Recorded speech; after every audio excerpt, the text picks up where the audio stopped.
we talk about more like current events, I mean, there's a lot of debate going on with the, especially like in America, not really anywhere else, but in America with the idea of wearing masks, right, during COVID, right? So, I mean, that's a shining example, I think, of behavioral science right there, where why are people like so defensive against wearing a simple mask during an outbreak? You know, and I've heard different ideas, and I think the most plausible one is because people want to feel that they're in control of their own decisions, even if that choice is something they might have made anyway, even if you didn't tell them. Like they might have worn a wet mask even if you didn't tell them to. But the fact that you told them to wear a mask, then they're like, oh, I don't like being told what to do. Like I'm in control of myself. Don't tell me what to do. Then they don't wear the mask. Right. Like what's your take on that? Yeah, I mean, at the beginning of any, any thing that you're taking part of to change people, you have to say, what do I want to accomplish and what don't I want to accomplish? So sometimes you can get what you want, but then the other consequences that come with it are even worse.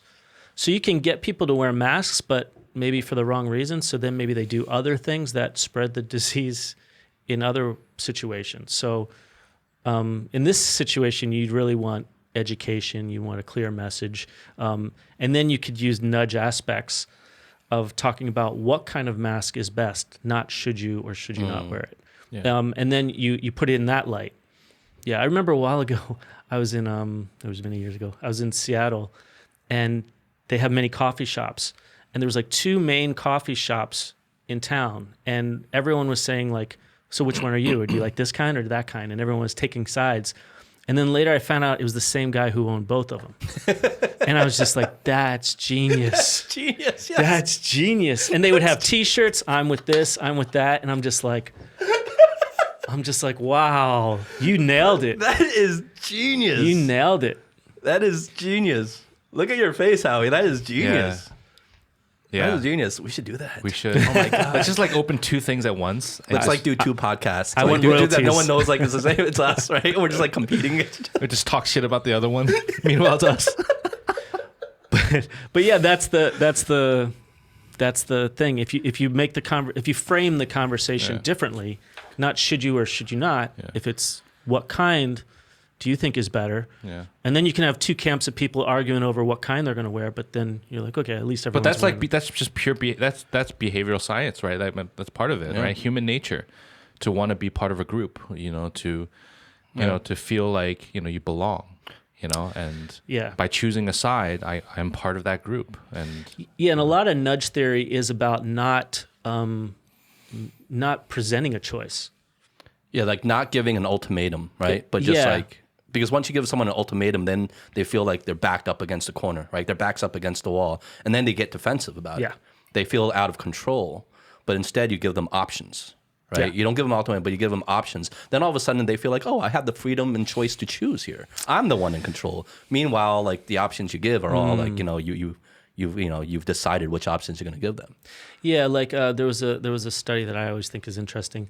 It was in Stanford University. They did this study where they had 2 groups of people, A and B, and they separated them, and they said, we're going to give you each a hypothetical situation. We want you to talk as a group and come up with an answer.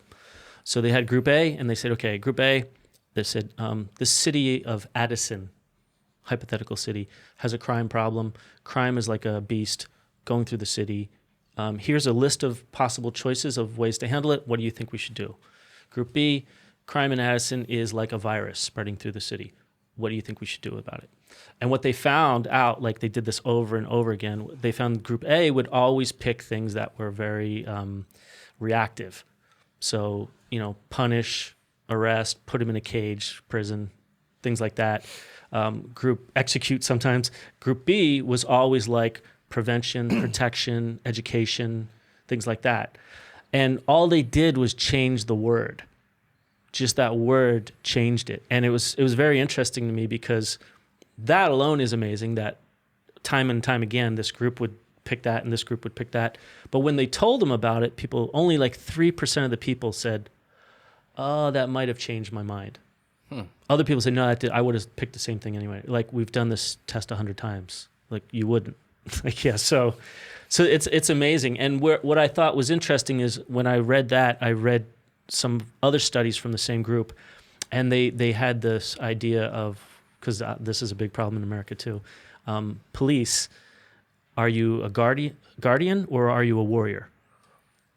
And just that terminology, warrior, then they're like in black, can't see their face, ready for battle. Guardian, hey son, how's it going? Oh, here's your ball. It's like kind of neighborhood guardian. Yeah. It changes the way the role that they take on. So, I mean, so obviously true, right? the it's not just the word, but the implications of the word. Yeah.